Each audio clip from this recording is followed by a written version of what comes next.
All right, BA fam, welcome. It's Friday, and y'all know what time it is. It's the BAQA, and I have got a lovely guest in the studio with me, Mr. Chris Browning, Popcorn Finance. Welcome. Oh, thanks for having me, Mandy. Always good talking with you. Yeah, I feel like you have some nerdy knowledge that I don't in some like pretty obscure topics. And this is not a dig. I don't know why you're laughing like I'm not. This is a Yeah, compliment. it's not like you ever make fun of Let me. me Yeah, run so it back no. in my mind. Yeah. You have some nerdy knowledge too. Mm, Yeah, yeah. I don't That's, see. That's a compliment. You're welcome. You're welcome. from you, that's a compliment. Thank you. Truly, truly, truly. But you do have some great, like, nuanced knowledge and like the nitty gritty of financial topics. So I'm excited to have you in the studio today. Welcome to the BAQA. We're kicking off the new year with some juicy questions. We're going to tackle one that's like a mix between 401k, and life insurance. And we're going to tackle another one that is all 401k and pretty confusing, like match situation. So, heading into the new year, as employees, trying to figure out your employee matching, your 401k stuff, we got you. But before we get into the questions, just a little disclaimer, like, don't come sue us. This is just for purely financial edutainment. Hmm. We're here to, I don't know if it's entertaining, but it's here as just information. Okay, you don't have Yes. to follow our advice. It's just as a, let me see what they have to say about it type vibe. Okay. So don't sue me for sure. Chris, do you want them to like, I would appreciate it if they should didn't. I give them your address? Okay. No, no, no, no, no, no, no. Okay. So I'm good. don't just to be clear, don't sue Chris either. Okay. Mm-mm. He doesn't got it like that. Okay. No, My please. man's moving to San Francisco. He's got a new boo thing. He can't be dealing with legal paperwork. Oh, Okay. I got expenses. Come on. So we're just here for funsies, not your financial advisors. You got to get your own financial advisor, your own financial planner, your own investment advisor, all those good things. But we are here to take some of our listener questions, and we love to do it. So as a reminder, y'all can submit your questions. You can send us a DM on IG at Brown Ambition Podcast, or you can email us, brownambitionpodcast@gmail.com. So please, please, please send in your questions. The mailbag is, looking a little light at the beginning of the year. So let's get some new juicy questions in there, y'all. And to our new listeners who maybe found us from this viral TikTok post, welcome and hello. And thanks for actually tuning in. You're in the right place. We're happy to have you. All right. So diving into our first listener question of 2025. Let's go. Oh, This is from Nadine on IG. I am 37. I'm going to be 38 next month. I lost my job, so I no longer have health or life insurance through them. I was thinking of getting my own policy outside of my employer. And right now I'm trying to decide between term and whole life insurance. I also want to grow wealth with my policy at some point. Is this realistic? I don't have mm. kids yet, but I just feel like it's something that adults should have. Also, can you talk a bit about investing through your 401k versus the IUL, which, thanks to the power of Google, I know stands for Index Universal Life Policy. Did I get that right? Yeah, that sounds right to me. Yes. Index Universal Life Insurance versus a Roth. Okay, so there is a lot of like alphabet soup in this question, Chris. Yes. So this is important. So we're going to tackle it together. Hold my virtual hands, BA fam. All right. So starting with the initial question, life insurance policy. She's 38, has no kids, considering getting her own life insurance policy. Is that something that she should consider? Yeah. Whenever I hear people talk about like, should they get life insurance? I'm always, Yeah. the first thing that comes to my mind is like, you should be thinking, for who? Like, who is this for? Because Mm, you will no longer be here on this earth. So you're not going to get to enjoy the money. sad. So is there somebody in particular who would need your income that's going to be lost now? And that's basically what you're replacing, right? Because if you have a spouse who you're obviously you're part of that, financial contribution to the home. If you have kids who have expenses that are going to keep going on, then yeah. But oftentimes for me, for single people, there's not really a reason to have life insurance Mm, unless you can come up with a very valid reason, like you want to leave some large chunk of money to a foundation or something like that. I don't know. But yeah. if you're just existing and by yourself, you're perfectly fine. To me, you can just gift and give the money that you accumulate. So you should, like, as you're planning for retirement, you're saving for emergencies, you have something set aside and you can give that away as a gift without having to take on the expense of like a term or whole life insurance policy. So for me in this situation, if you're single, 37, 38, no kids, no spouse that's going to rely on your income, no family Mhm. member that you're supporting, and they're going to be in a tough spot when you're gone. If there's no one who's depending on your income, If then I no don't think you one need it. needs you. No, they may need your friendship, So is this you? Do you have life insurance? You're no technically single and no kids. no, not anymore. I did when I was working and I was married. I had a life insurance policy, but after that, I'm like, who is this for? I'm like, Mm. if once I vacate this earth, whatever money I've saved for retirement, I'm gonna just give that to my family and Mm. my niece. She can help pay for her college or help out, anyone else in my life. But yeah, I'm at this point. I don't need a life insurance policy. If all of a Can sudden you I, put me down for that fancy microphone? Because I would like that just in oh, case. I'll Just think like about put a it. little post-it on it It's gonna for be. me. I'm gonna have a little insult counter in my will, and then I want people to go back and review these And we'll put recordings. them on the tombstone.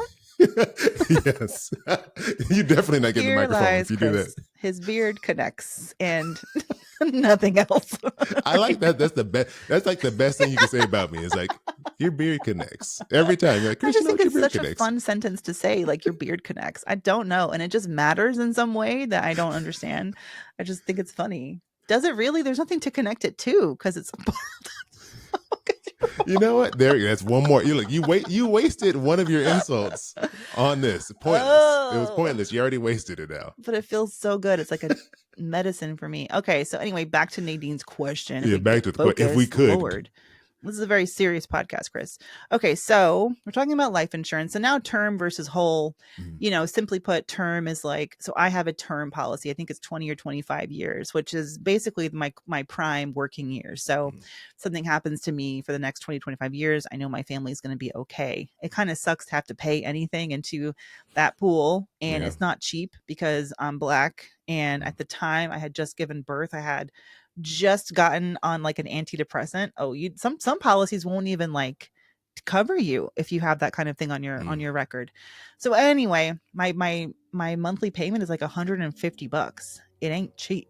No. So anyway, but for me, for my children, my family, it made sense. And then the whole policy, that's like for your whole life, right? So Yeah. to whenever that may be. Mhm. Okay. And so the next question, so there is this sense that some life insurance policies are more of like a investment vehicle. So now Nadine's asking about like, can you talk about using a 401k versus the indexed universal life policy versus a Roth 401k or Roth IRA? Mhm.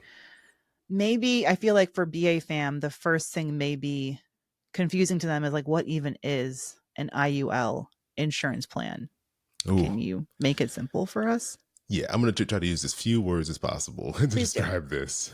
But index universal life, think of it as a version, like a variation of a whole life insurance policy. So, whole life is meant to be you're just going to keep paying those premiums for the entirety of your life. And then, at whatever point you die, that benefit will go to whoever you designate. Whereas, like with term, right, once that period of time is up, the policy goes away. Like it doesn't exist anymore. So, if you were to pass away after the term is up, then no one would get any money, right? It was just more like Mm, security for you if something were to happen when people needed you during that time.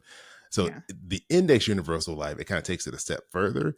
So with the whole life policy, typically it's just very simple. You're just giving them your premiums and then they give you this benefit whenever you need it. With the index universal life, it lets you kind of invest some of the value that can kind of grow in these policies, right? You have like a death benefit, which is the money that like if you get $1 million policy, that's the death benefit. But you Mm, can, if you as you put more money into the policy, develop like a kind of almost like excess cash that kind of over it being invested over time, it has that extra value to it. So they allow you to take that money and then kind of almost like a 401k, like choose some options to throw that money into. yeah. And so it gets marketed as this is a great wealth tool. It's a great way to invest and because you're building up this money and you get to avoid taxes and all these things. But the Mm, thing they oftentimes don't tell you about is one, whole life policies are much more expensive than term life policies. They can be, up to like 10 times more per month for the same amount of money, same amount of coverage. So you're mm. already giving way more money up front into If you these can afford a policies. $1,000 a month for life insurance, like, Do you need life insurance? Yeah, do you Like, need it that bad? Like do you if need you're it? giving away all Like, that sounds like you money, got some money in the bank for the family. I don't know. I'm just saying. it might be okay if you can afford a ton of money every month in these premiums. Yeah. And then on top of that, they oftentimes will cap. They do cap your losses, which is one of the selling points. Like, oh, look, we can make sure you don't lose too much money because you put your money into the stock market. If it goes down a lot, you have this big Mm, like downside. But with us, we can protect you on the downside. But the only reason they can do that is because they also cap how much you can earn. So even if the stock market makes 20%, you may not be getting all of that. They're going to keep the difference. They may say, we're going to cap you at 9%, and they get to keep the 11% that it earns over that. So there are all these things in place that they're like, if you think about it, insurance company, they're going to make sure they come out on top, right? They're not in the mm, business of losing money. So it sounds like a great deal, but oftentimes there's these fees. If you try to get out early, there's the fact that you can only earn so much in these policies. It costs you a lot every month that yeah. oftentimes don't make the math make sense anymore. You would have been better off just putting it in your 401k or your IRA. Yeah, I mean, with the traditional 401k, you get the pre-tax benefit. So Yeah. you're putting in funds before taxes have been taken out. Yeah, that's so interesting. It just sounds like one of those products that people with a lot of money get talked into investing in because they have a fancy financial advisor who gets mad kickbacks, and they're Hmm. not so worried about little fees. Like they're just kind of like letting an advisor kind of take their money and do things with it. And I think for like the average person, it doesn't sound like the kind of tool that makes sense long term for No. And investing. to me, the red Just based flag. on, Oh, well, no, go ahead. Sorry. yeah, just based on what I've read and what you've said so far. I'm not a Yeah. fan. And to me, the red flag is you see a lot of people, even on now TikTok, over social media, you see a lot of people who are like Mm. salespeople for these insurance policies, where it's whole life, Mm. something they call it infinite banking, something they call it index life. They have all these names to, Infinite banking. yeah, they have all That these feels targeted names. to like dudes, like, Oh, you know it is. like Don't you want a bank that just gives you infinite money? It's one of the, it's crazy. yeah. But you can think about it. Why are these people, why are they putting so much energy into selling these products to try to get you to get it? Because they make Mm. a lot of commission on it. You don't see those people doing Mm. that for term life insurance. You don't see a bunch of videos like, oh, here's how I can make you money with term life, because there's not an incentive for them to do it. Mm. So to me, that's a red flag. If a bunch of people out of nowhere want to just sell me this, like, they're, what's Mm. in it for them? They're not doing this out of the kindness of their heart. And they're doing it because they don't think you're going to kick the bucket anytime soon. Like they Exactly. literally underwrite so that they can pick people who probably will be alive and never need the money. That's the truth Yeah. of it. Hmm. It's such a gross, kind of morbid but fascinating industry. Necessary. I believe in Yeah. insurance for sure. Oh yeah, for sure. But it's just interesting the life insurance policy and the underwriting process and how, yeah, how they completely can predict down like so Chris, you're an entrepreneur. You worked until when did you officially go 100% Ooh, it in would this have whole been, I popcorn think, thing? 2021. Sorry about the pop can. I don't know where that came from. 2021. I'm so Respect. happy you know so much about me. Yeah. Okay. So how are you investing now as an entrepreneur?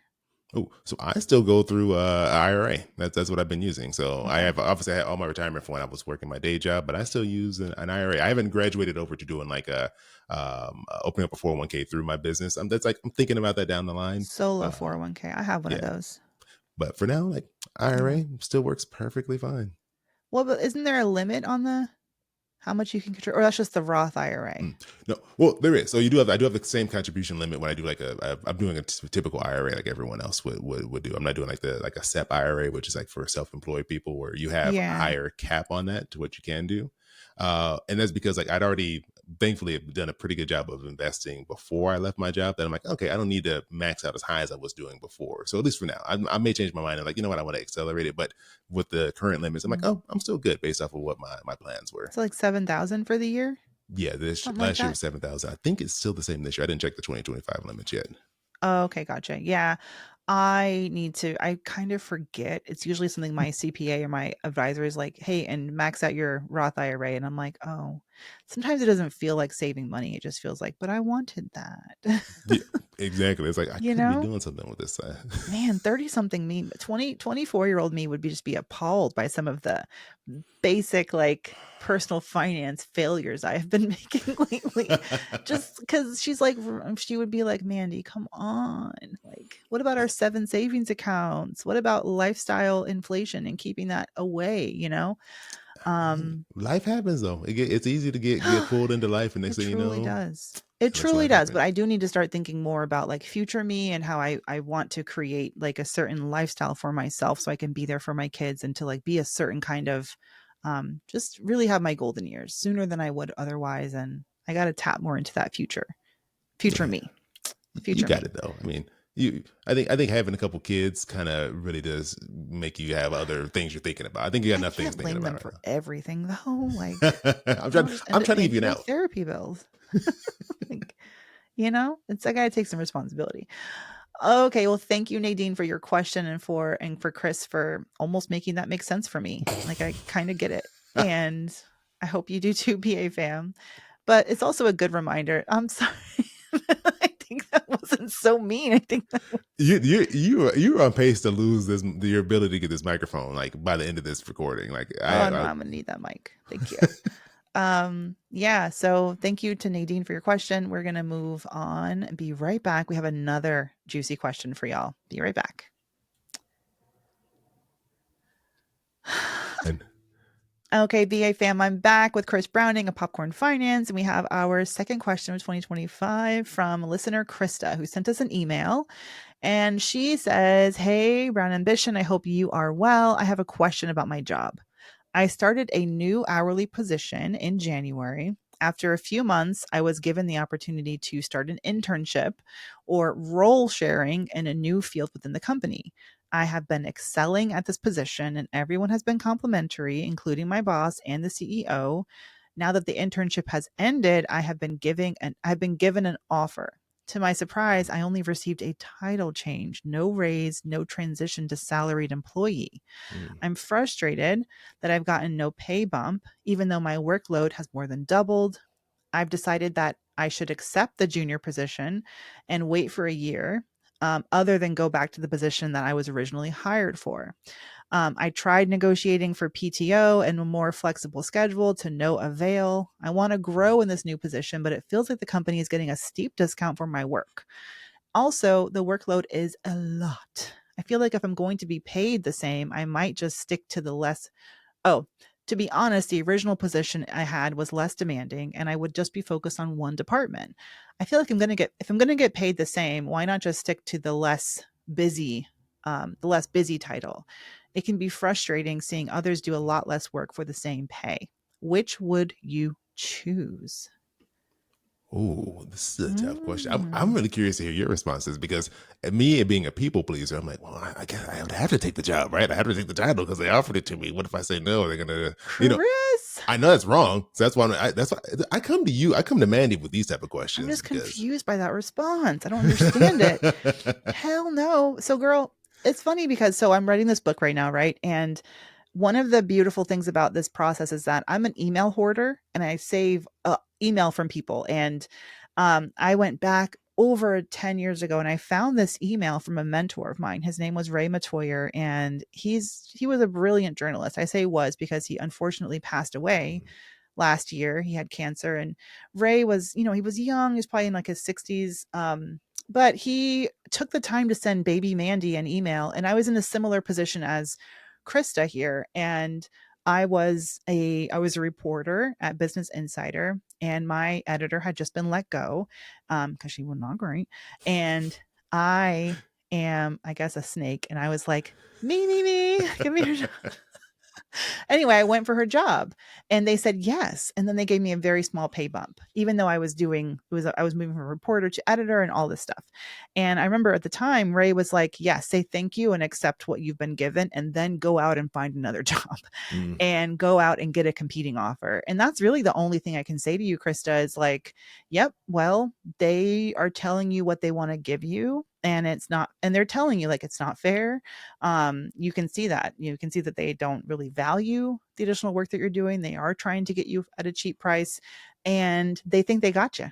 And mm, right now they do because you don't have a competing offer to use as leverage.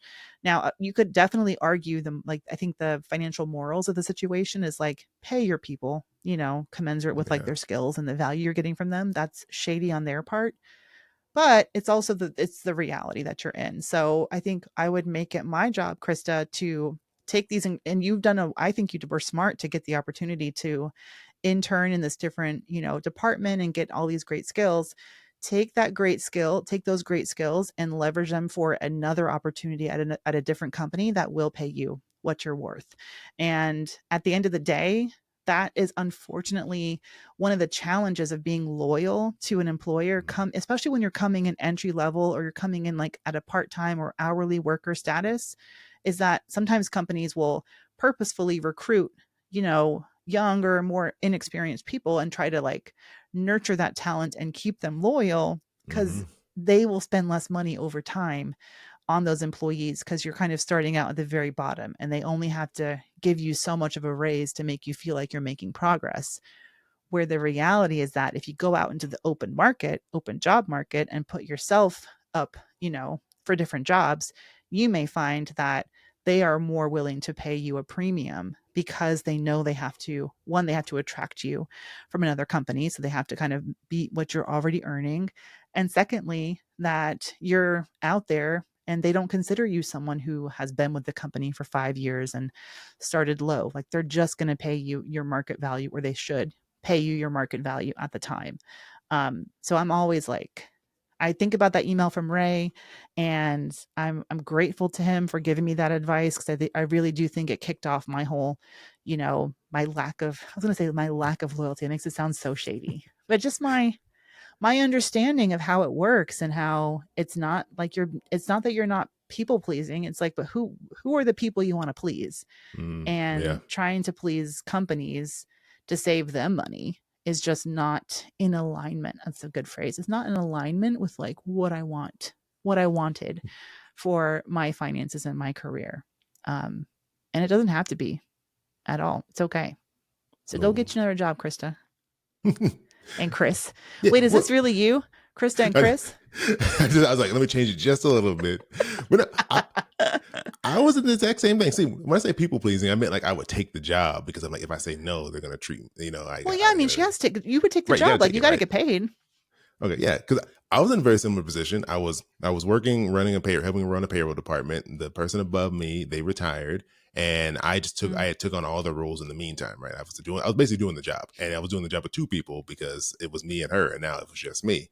And yeah. then when they finally got around to offering me the job, they downgraded it. It was like a senior position. They took the senior away, and they're like, "Well, you just don't Ooh. have as much experience." And I was like, "But Mm, I've been doing the job this whole time."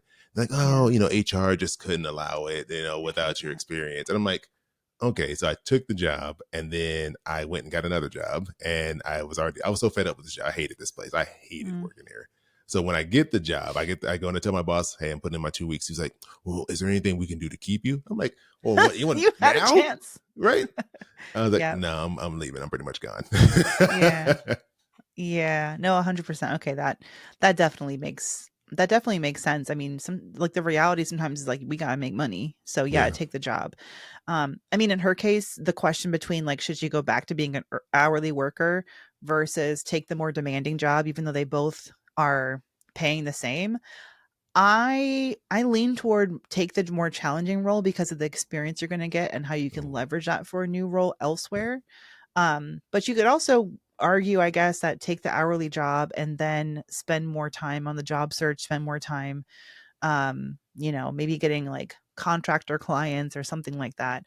But I can see it both ways, but I definitely lean toward more take the more demanding role, but just remind yourself and like that you're going to be getting out there and you're going to be using this experience not for them, but for yourself to get a better opportunity. Oh, part of the question was like I think they mentioned wait a year. Is that necessary from your perspective? Like, do you have to put in that much time to make it worthwhile to leverage that into a new job? No, I don't think so at all. But that is like a very common thing that we tell ourselves. Like 6 months seems like a year, 2 years seems like a good amount of time to pay our dues before we can, have that much experience.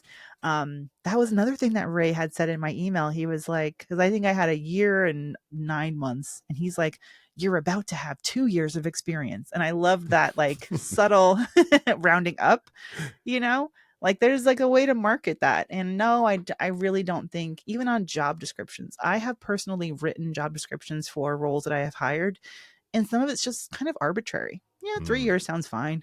But if you're 2 years and 4 months, but you have what I need, like, I'm not going to be doing the math, you know? Mm, Like, I think yeah. I think instead of saying like 1 year or 2 years, just say until I feel confident enough in this new skill set, or I feel like I've learned totally. what I need to learn. But sometimes opportunities present themselves before you feel ready and you just take and you learn as you go. And that's okay too. Oh, see, I always come to Mandy to get my little confidence boost. So she's like, just do it. You can do this. You I got was this. You kind of figure like it out. looking at you while I answer Yeah. that, but you didn't ask me. But that, I was imagining you in a wig for being Krista. Still with the connecting beard, though, right? I still get to keep that. There would be something for it to grab onto, something to connect to. All right, BA fam. Chris, thanks for joining me for BAQA. BA fam, don't forget to sign up for the 5-day career reboot challenge. You go to mandymoney.com/reboot to sign up. We're kicking off soon. If you're listening to this podcast the day it airs, we're kicking off in, I think, like 5 days. So check us out January 15th. I'm so excited. We'll see you guys there. Thank you, BA fam. Bye.